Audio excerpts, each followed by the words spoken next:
So we did analysis on 100 years of job postings, and they haven't changed. The only difference, they sound exactly the same. The only difference is that the biases were more explicit in the 1920s than they are now. So in the 1920s, they would explicitly say white men of 20 years can apply here.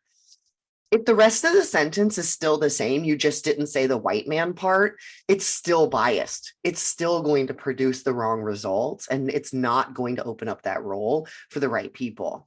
Welcome to the Workology Podcast, a podcast for the disruptive workplace leader. Join host Jessica Miller-Merrill, founder of Workology.com, as she sits down and gets to the bottom of trends, tools, and case studies for the business leader, HR, and recruiting professional who is tired of the status quo. Now here's Jessica with this episode of Workology. Welcome to the Workology Podcast, sponsored by ACE the HR Exam and Upskill HR. These are two of the courses that we offer at Workology for HR certification prep and recertification, all for HR leaders. Before I introduce today's guest, I do want to hear from you. Text the word podcast to 512-548-3005 to ask me questions, leave comments, and make suggestions for future guests. This is my community text number, and I want to hear from you. So today on the podcast, I am so pleased to have Katrina Kibben here. Katrina Kibben is an award-winning writer and keynote speaker known for helping hiring teams write inclusive and unbiased job postings that help companies hire the right person faster.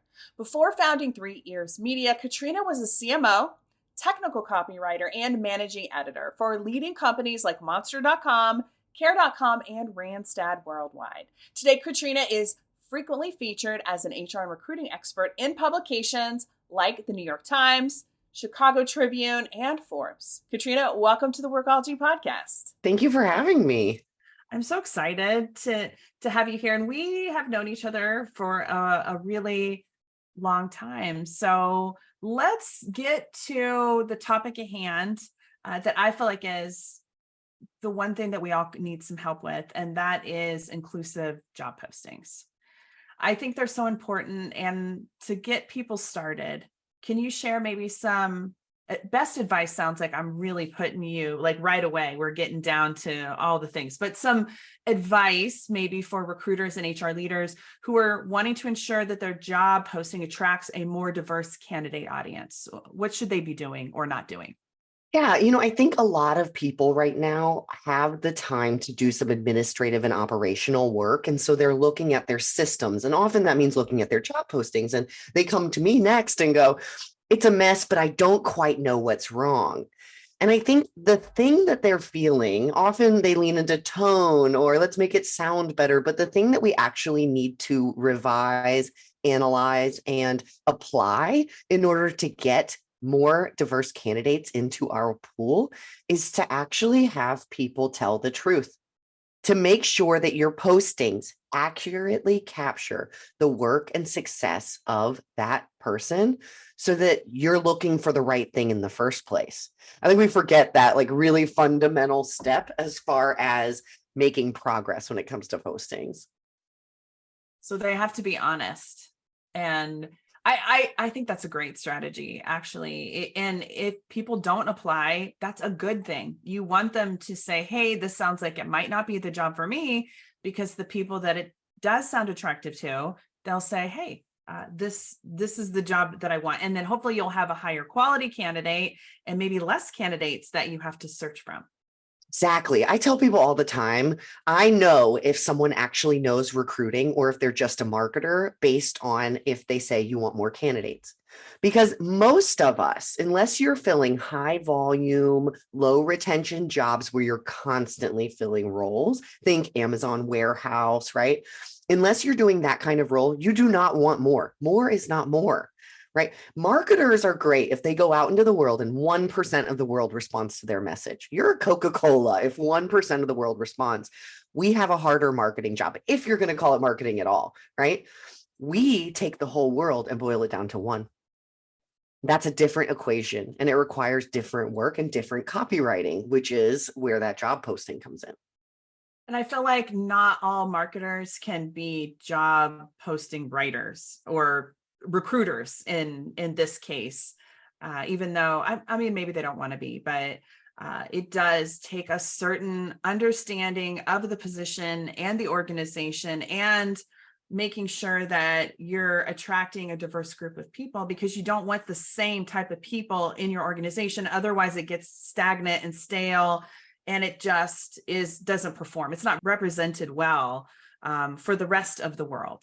Exactly. That's my issue with so much of the technology around job postings right now, is that they change words that change meaning. That's what marketers do, right? They make it sound good. But job postings weren't bad because they sounded bad, right? I mean, yet no, they're not the most fun thing to read, but sounding bad wasn't the problem. The truth was the problem. Looking for the wrong thing, advertising a role incorrectly. That was the problem. And that's why they weren't getting results. It's not because it didn't sound good. It's like the age-old problem in recruiting. This hasn't changed in the 20 years that I have been in this space. We're still talking about quality candidates and an effective job posting or a job ad or whatever to attract the right people. It's still something that we're struggling with even now, even today, with all this amazing tech that's supposed to change our lives and make it so much easier. Well, I can make that worse, right? So we did analysis on 100 years of job postings, and they haven't changed. The only difference, they sound exactly the same. The only difference is that the biases were more explicit in the 1920s than they are now. So in the 1920s, they would explicitly say white men of 20 years can apply here. If the rest of the sentence is still the same, you just didn't say the white man part, it's still biased. It's still going to produce the wrong results, and it's not going to open up that role for the right people. I want to switch gears a little bit and talk about the EEOC. The Equal Employment Opportunity Commission. So why do we need an EEOC statement in our job postings? Sometimes it seems like it's just extra words that don't really do anything. Yeah. If you need to check that box because you work for a government contractor, because whomever says you should, I always tell people, don't argue with your lawyers. If the lawyers say you should add something to the bottom of your posting, you go for it.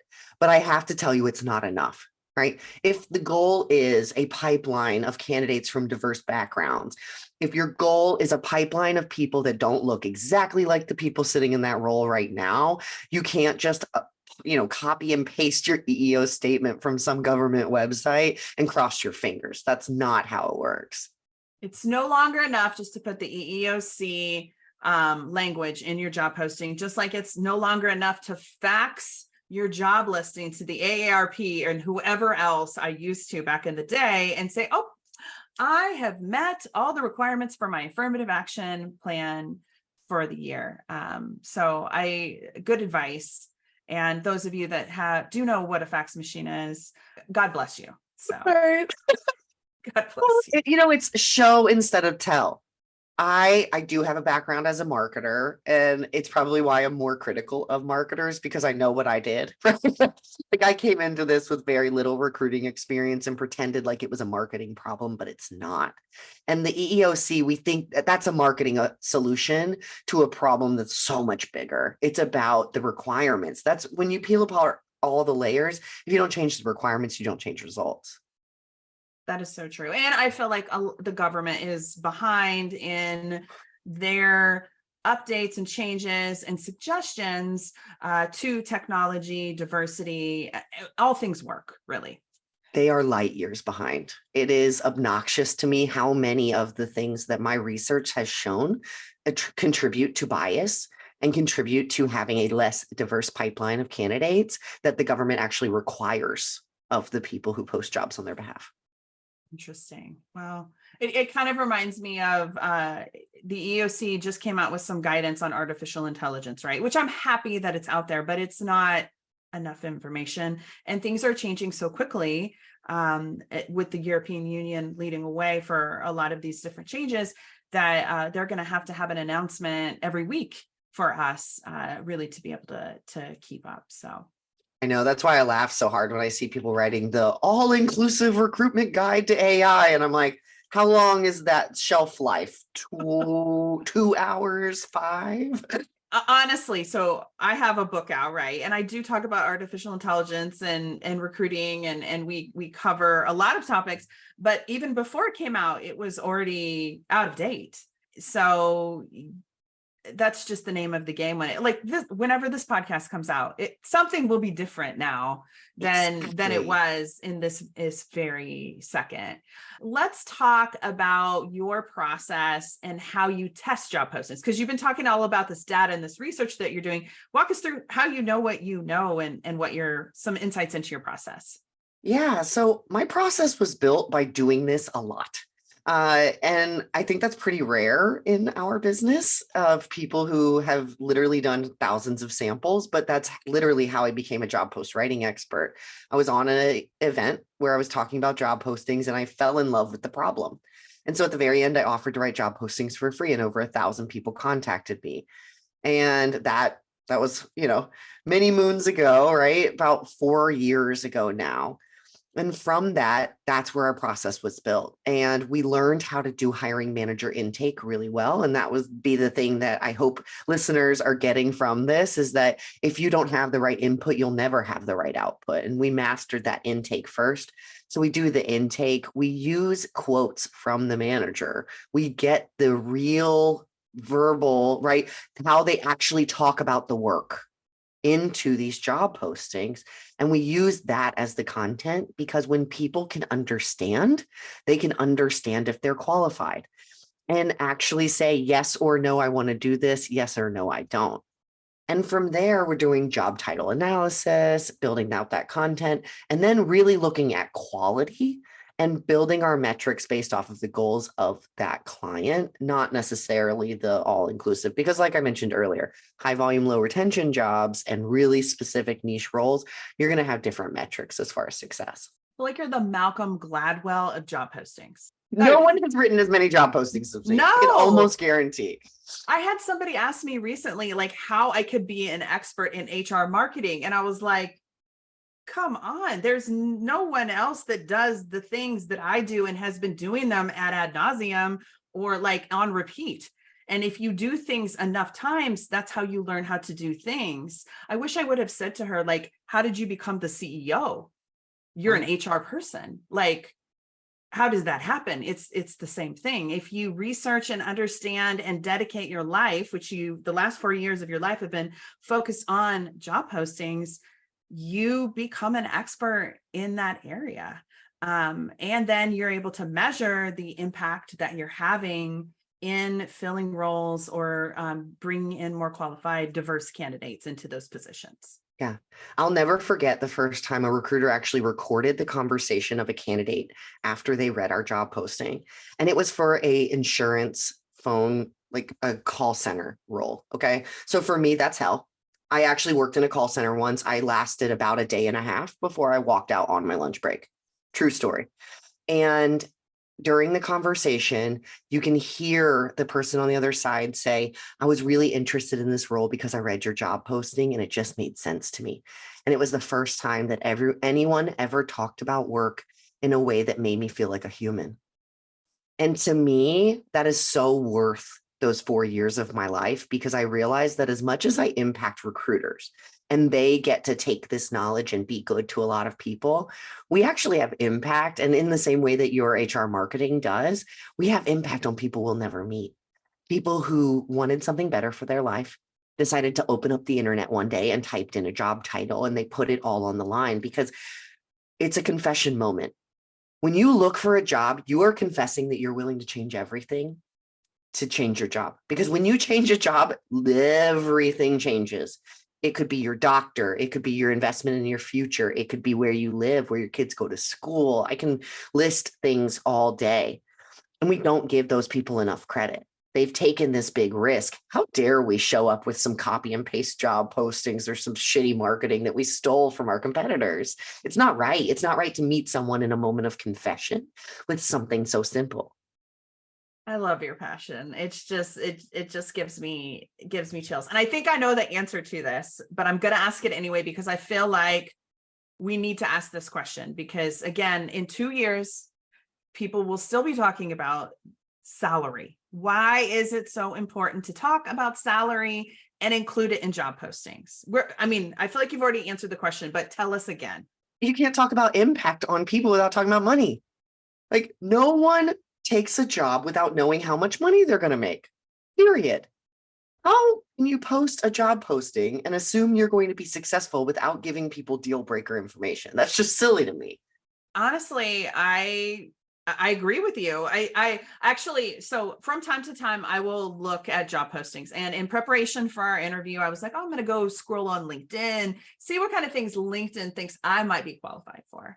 And there was a chief people officer and culture champion job, some job here in Austin, Texas, that it said I was qualified for. And 889 people, according to LinkedIn, through their easy apply, in 9 hours had already applied. It did not have the salary information anywhere. That's insane. So why would we do that to ourselves as recruiters or hiring managers? To me, that is as pointless as getting more applicants and just wanting more, right? Because at this point, let's say 889 people have applied. What percentage of those people will say no because you don't meet their salary requirements, right? Or what people are you missing out on because you don't include the salary requirements? Now, let's just assume that I was interested in applying for this job. I didn't apply because I was like, where the F is the salary information here? I am an experienced HR person. I have been around, and I know, like, I don't want to waste my time on 2 interviews and maybe in person before I even get a range. It's Exactly. a waste of everybody's time. That's what we saw with a nurse job posting test that we did recently. We put out 2 postings side by side for nursing, which is a very in-demand field, put one with salary and one without. The stats over the last 90 days have been insane. So we're talking about like 75% more qualified applicants. We're talking about full open rates, people completing applications. All of the places where this business was seeing a lot of breakdown in the process were solved simply by putting the money up front.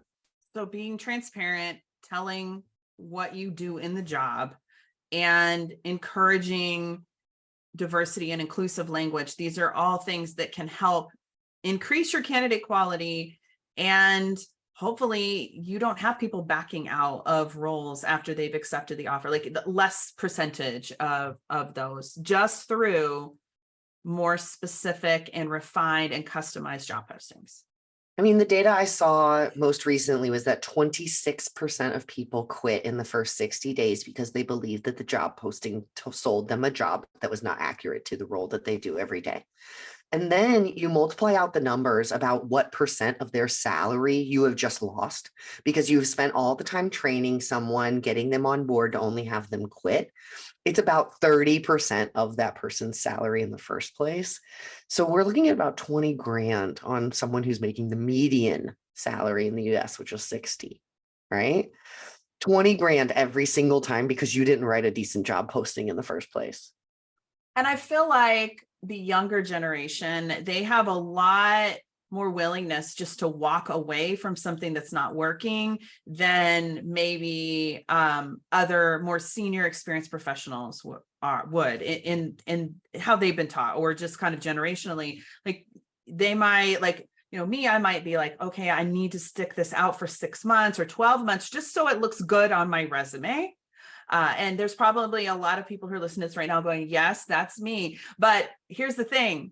The younger professionals, I watch them all on TikTok and do their things. They're walking off the job in 2 weeks and they don't care. In fact, they're not even giving any notice because they have been lied to or misled from the very beginning. Exactly, right? I have these really big companies coming to me concerned about Gen Z. And they're concerned because Gen Z hasn't bought into all the rules that the rest of us bought into, right? We were told that we couldn't leave a job unless we stayed for 1 year. We couldn't fill in the blank. There are a million myths, but Gen Z is on TikTok dispelling these myths one by one and calling bullshit on all of the things that keep us in places that don't make us happy. Money, time, impressions, right? And so now we have this next generation coming in, and it's starting to scare the big guys who are already struggling. It's starting to scare the people who are desperate for junior talent to build their organization, because that's the only way that they've ever grown, because people aren't staying for 20 years anymore. In the last 3 years, tenure has gone down by over 50%. That, if you're not worried about that, you should be. And it starts with how we ask. It starts with how you describe the work.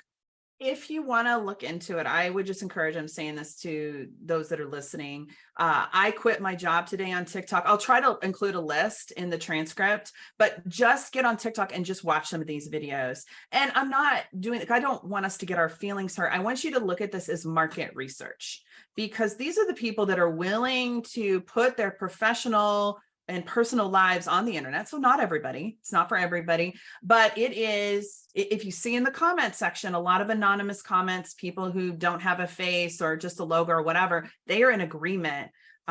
So we are going to have to, as hiring managers and decision makers in organizations, we're going to have to modify maybe our behaviors or things that we have always done because it worked for us in the past, because it's not going to work. It's not working now. And we have ourselves to blame because we raised these kids.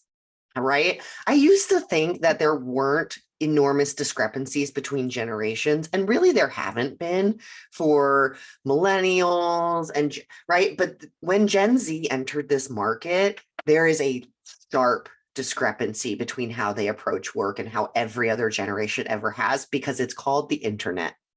They grew up on the internet. They started with the internet. They were holding iPads at the table when they were 3, right? They're going to change everything. What? I don't know yet. But I think this technology and some of the moves you've seen as far as transitions are just the beginning. I think so too. And once the market changes again and they're in demand, so to speak, it'll go back to a number of folks that are like living off their crypto and being entrepreneurs. Like there'll be so much more of that because they've seen their parents, their friends, their parents' friends struggle and be unhappy, and they don't want those things for themselves. Yeah. I think you just hit on something really interesting, is the idea that they are willing to sacrifice for happiness in all the ways that we weren't. Because I grew up, I'll speak for myself. I grew up in a generation where single parent, military family, and my mom chose the military because it was the only sure thing.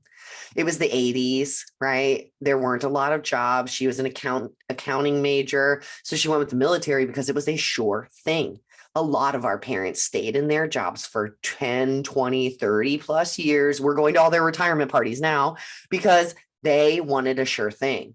And we are willing to take a lot more risk because we've seen so much opportunity enter internet, Instagram, TikTok, and all of those other places where we get to experience other people's way of life. Let's take a reset here. My name is Jessica Miller Merrill, and you are listening to the Workology Podcast, powered by ACE the HR Exam and Upskill HR. We are talking today about inclusive job postings with Katrina Kibben, founder and CEO of 3 Ears Media. Before we get back to the podcast, please give me your feedback. Text podcast to 512-548-3005.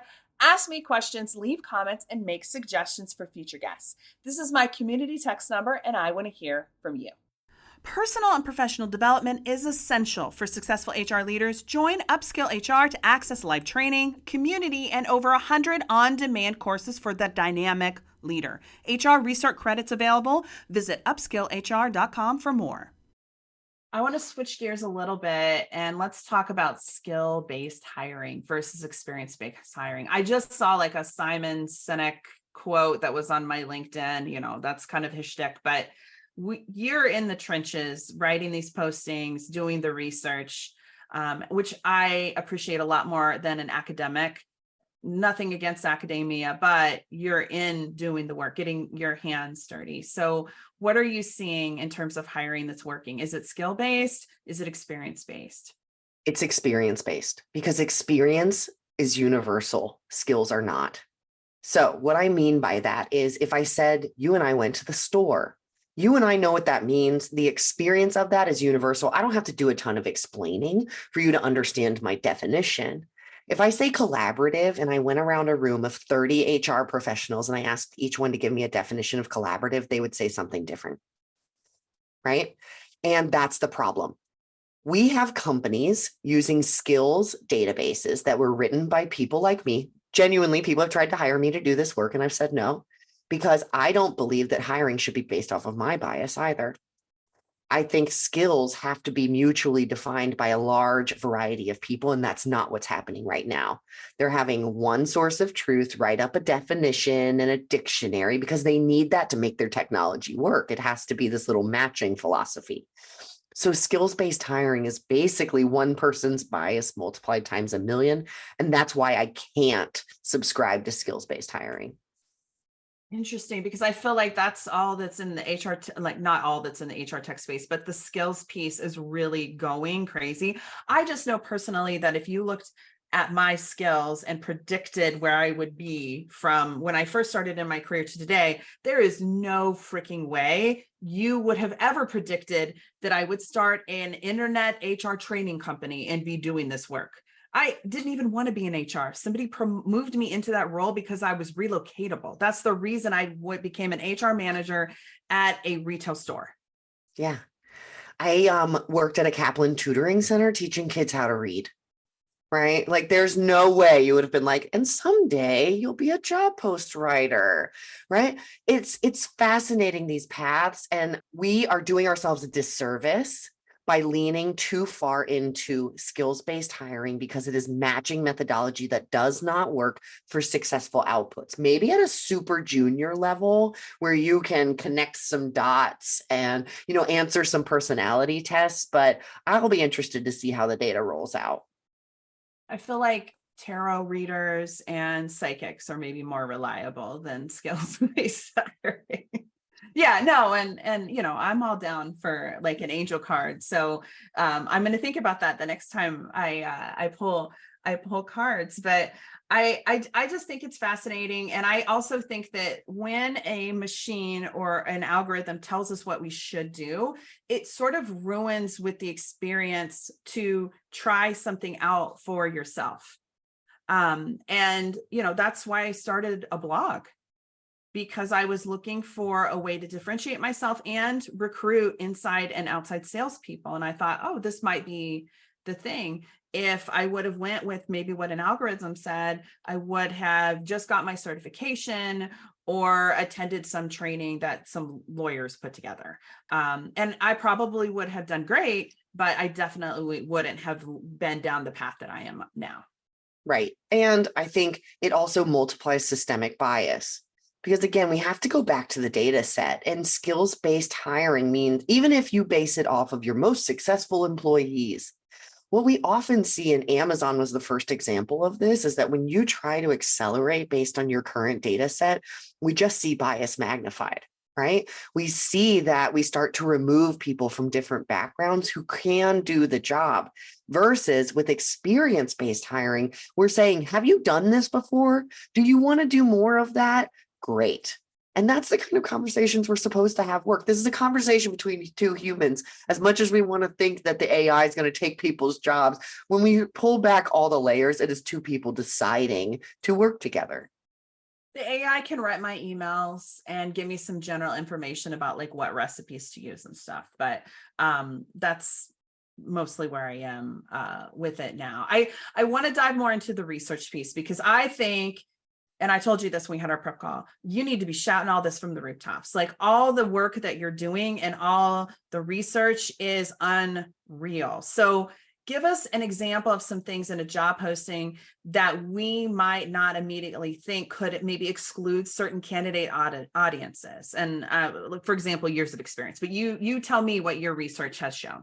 Yeah, you inspired me, and we are working on that research now to produce some white papers about inclusive hiring. And it even came back on Juneteenth, right? My team, we all stepped away because I gave them this prompt. On June 19th, emancipated slaves walked out of their workplace. What happened next? And what happened next is that work became even more biased.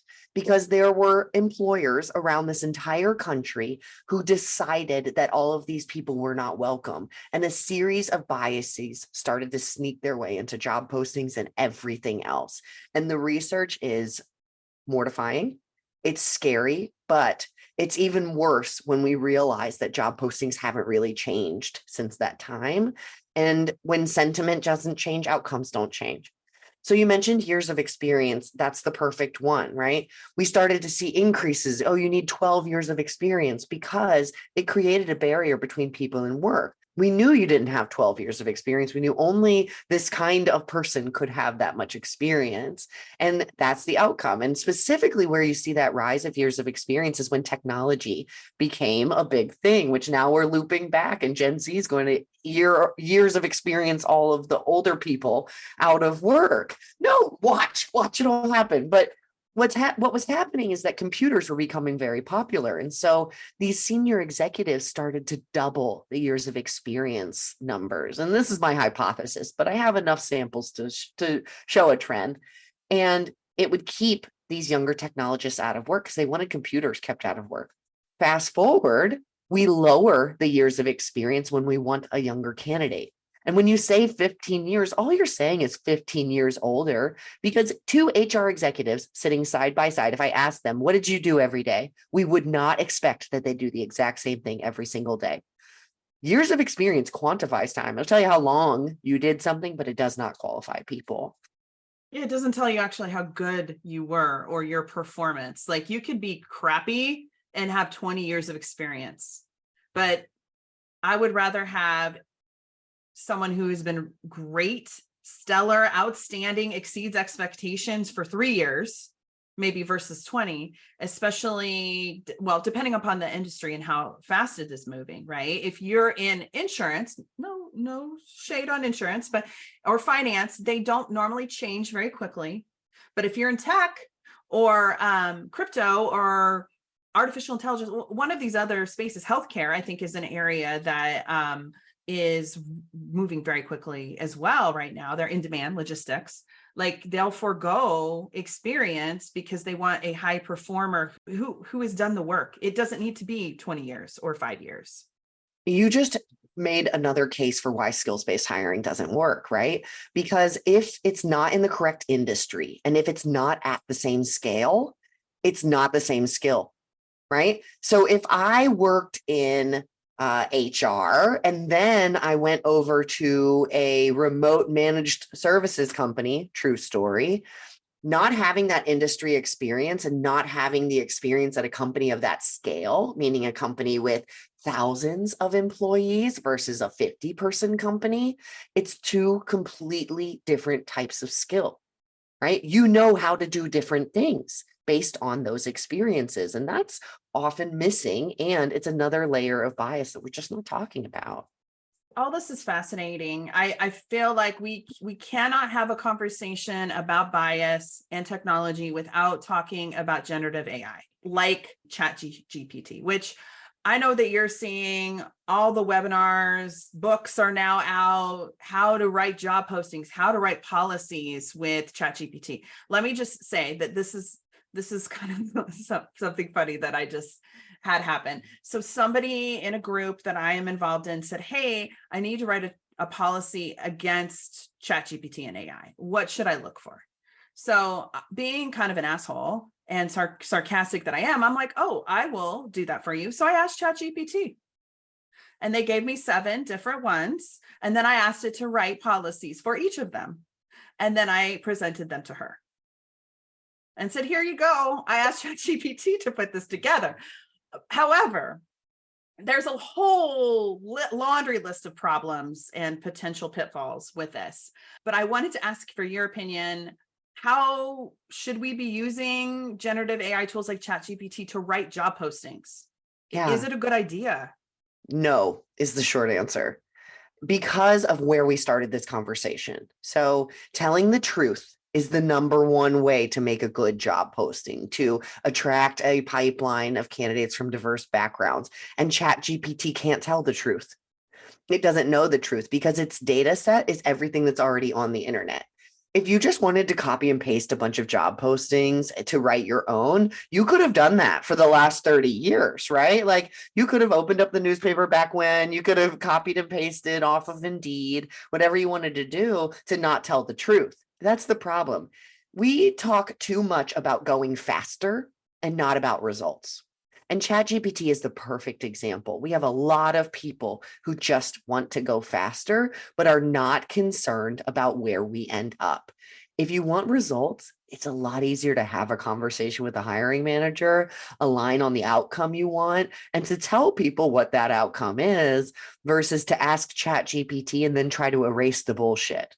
But it's not as cool, and you don't get as many registrants on your webinar so that you can sell your HR technology software too. I mean, anyway, I think it could be used. Two applications where it could be used, right? If you're doing some quick salary research and you want to understand what the market looks like, that's a really good thing for ChatGPT because it has access to many different data sources. It's pulling from a lot of different places and it can give you baselines. You want alternative job titles so that you can actually have your job posting be found. Let's say you have a really specific internal job title that's like software engineer 4 versus, that's probably not the best example, but like a marketing manager or whatever. You're not getting applicants because it's not getting found.